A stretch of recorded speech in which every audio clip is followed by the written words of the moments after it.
Con l'uscita della Peugeot 208, PSA ha voluto ingrandire la sua famiglia utilizzando una nuova piattaforma chiamata CMP, una piattaforma modulare che permette sì di avere delle auto più grandi rispetto magari alla piattaforma base, ma soprattutto permette anche di creare delle auto elettriche, quindi creare delle auto a motore elettrico. Infatti tutte le auto create con questa piattaforma CMP hanno una versione sia a motore termico che a motore elettrico. Non parliamo solo di Peugeot con 208 e 2008, ma parliamo un po' di tutta la famiglia PSA, quindi le cugine di queste 208 e 2008.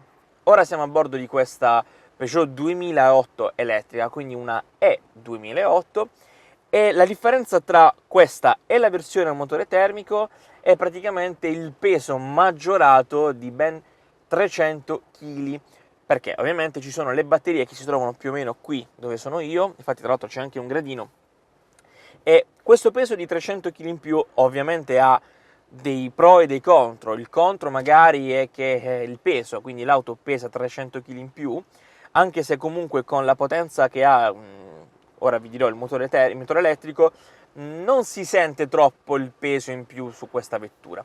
Il pro invece è che il peso di questi 300 kg sono in basso, quindi il baricentro della vettura si abbassa e di conseguenza durante la guida si sente che magari l'auto ha un'agilità maggiore rispetto alla versione a motore termico, soprattutto nelle curve un po' più strette. Rimane comunque un SUV, quindi comunque rimane il settaggio confortevole delle sospensioni, ma rispetto all'auto a motore termico sicuramente questa Peugeot E2008 la strada la tiene sicuramente meglio. La batteria ha una capacità di 50 kWh, che è una capacità comunque buona, permette di fare, secondo la casa, 320 km secondo il nuovo ciclo VLTP, e devo dire, adesso vi dirò insomma un po' i consumi che abbiamo effettuato nella nostra prova, devo dire che li mantiene, più o meno li mantiene, a qualche scarto ovviamente normale. Noi avevamo comunque l'aria condizionata accesa, non eravamo quasi mai in eco, quindi devo dire che mantiene le promesse. Ma riguardo questa batteria c'è anche da dire che Peugeot la garantisce per il 70% della sua capacità fino a 8 anni o 160.000 km. In realtà, secondo me, ad oggi è preferibile noleggiare o comunque prendere a leasing queste vetture elettriche, perché scaduti gli 8 anni o scaduti i 160.000 km, beh, devo dire che il costo della batteria è parecchio, forse quasi quanto l'auto, quindi consiglio di prenderla a noleggio. Tra l'altro Peugeot, comunque PSA, mette a disposizione una serie di tipologie di leasing davvero molto interessanti per questo genere di vettura. Ma parliamo quindi delle modalità di guida di questa Peugeot E2008. Ne abbiamo tre: Eco, Normal e Sport. La modalità Eco è quella che ci permette di risparmiare più batteria o comunque di fare più chilometri. Infatti abbiamo la rigenerazione della frenata, abbiamo una riduzione della potenza, quindi potenza sia in termini di cavalli ma anche in termini di newton metro, che adesso vi dirò comunque, e tra l'altro questa modalità Eco agisce anche sulla climatizzazione della vettura, quindi non avremo la massima potenza della climatizzazione. La modalità Normal è stata creata per chi magari ha utilizzato sempre un'auto a motore termico e non vuole avere lo shock di un'auto a motore elettrico, quindi praticamente in modalità Normal l'auto si guida come se fosse una normalissima auto a motore termico. In modalità Sport abbiamo più potenza, quindi abbiamo più potenza nel motore, infatti si sente appena cambiamo in Sport, l'auto si sente più reattiva, quindi il pedale è molto più reattivo, la generazione della frenata in questo caso è disattivata, ma soprattutto la coppia di 260 Nm e la potenza del motore di 100 kW o di 136 cavalli è istantanea. È istantanea chiaramente perché l'auto è elettrica, ma in modalità Sport ce l'abbiamo al 100% subito. Parlando invece della modalità Normal, c'è una cosa importante che vorrei dire. Questo cambio, che in realtà non è un vero e proprio cambio come potrebbe essere di un'auto termica, ha a fianco alla D di drive, quindi per partire, una B che è il brake. Appunto questo brake, mentre si viaggia in modalità Eco, è già attivata. In modalità Normal basta premere, diciamo, verso il D e ripremere poi ovviamente verso il B, in questo caso io sono in P, e praticamente si attiva la rigenerazione della frenata. Ed è, devo dire, un sistema ottimo perché chiaramente permette di accumulare un po' di energia, ma soprattutto permette anche di rallentare l'auto. Però forse avrei preferito, sinceramente, come in altre vetture, la regolazione di questo sistema di frenata, perché magari, allora, questo sistema Peugeot l'ha fatto perché voleva dare, diciamo, un maggior comfort alla guida. Però, per esempio, quando io sto guidando, no, e sono in prossimità di una curva, magari piuttosto che frenare, mi piacerebbe quasi scalare la marcia e quindi rallentare maggiormente, un po' come se fosse il freno motore delle auto a motore termico. Quindi andando a scalare magari con il pedal sinistro, vado ad aumentare la frenata, faccio la curva, diciamo premo il paddle destro, quindi vado a disattivare o comunque a diminuire la frenata e magari poi accelero. Fare così ad ogni curva, perché questo sistema di frenata è unico, cioè ne ho soltanto uno che è abbastanza potente, che può servire per esempio durante una curva un po' più larga, oppure durante, non lo so, le uscite dall'autostrada o dalla tangenziale, mentre andando a sistemare, a utilizzare, scusatemi, i paddle al volante, forse sarebbe stata una soluzione migliore per chi volesse, ovviamente, per chi, insomma, io per esempio li utilizzerei sempre, per chi volesse andare a frenare con maggior potenza o minor potenza. All'inizio del video vi ho detto che quest'auto ha come autonomia più o meno di 320 km secondo il ciclo VLTP, quindi dichiarato dalla casa. Ma devo dire che magari rispetto alle auto termiche, questi chilometri, questa cifra, si avvicina alla realtà.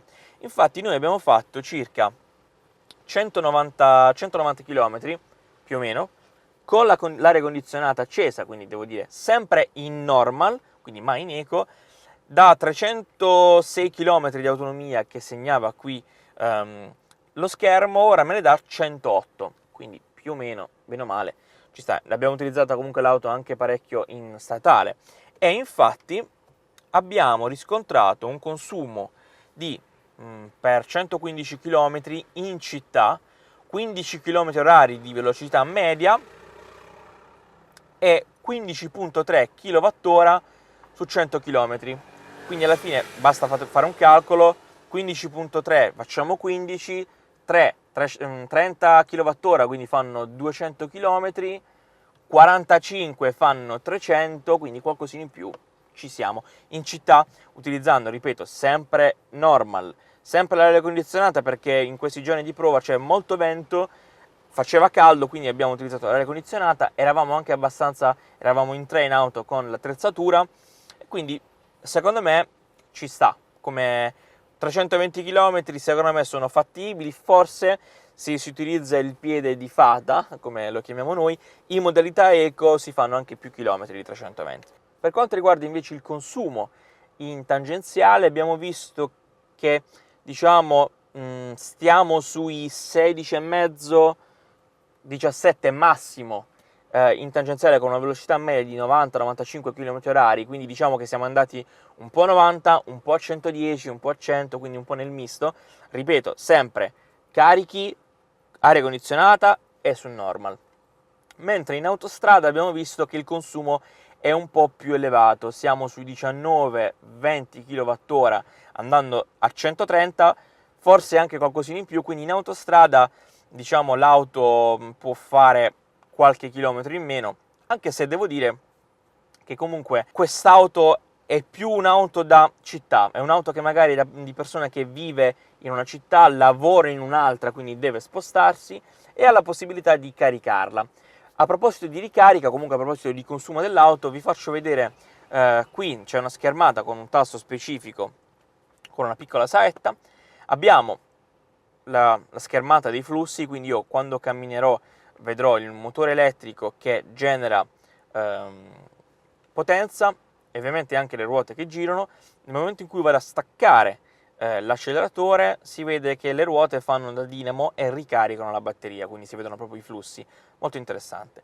Poi troviamo le statistiche, quindi col percorso che abbiamo fatto, quanto abbiamo consumato, nel periodo di tempo, tipo negli ultimi 60 minuti, negli ultimi 180 minuti e così via. E poi la schermata della ricarica, dove possiamo sia da qui che anche dall'applicazione My Peugeot andare a programmare la ricarica. Poi, come potete vedere qui nei flussi, troviamo Normal, che è la modalità di guida, che si può selezionare da un tastino qui, Driving Mode, vedete Normal, poi cambia in Eco, cambia in Sport, per esempio. E tra l'altro questa schermata dei flussi può essere anche replicata sul 3D Cockpit, che troviamo qui davanti al guidatore.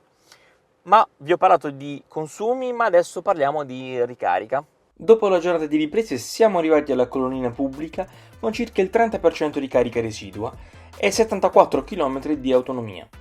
L'abbiamo messa sotto carica e dopo 5 ore e 23 minuti siamo arrivati al 99% di batteria con 320 km di autonomia.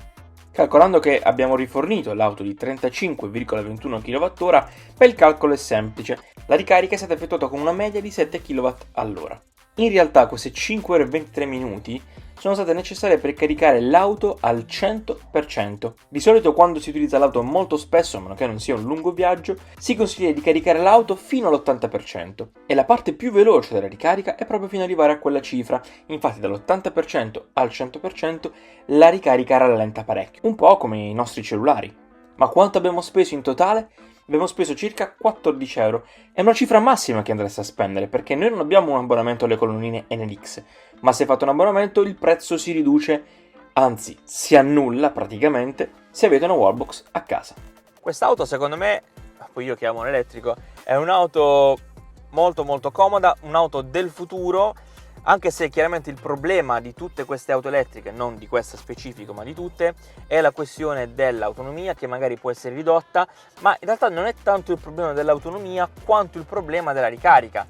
La lentezza, tra virgolette, della ricarica purtroppo non permette un utilizzo rapido, un utilizzo istantaneo, oserei dire, come un'auto a motore termico.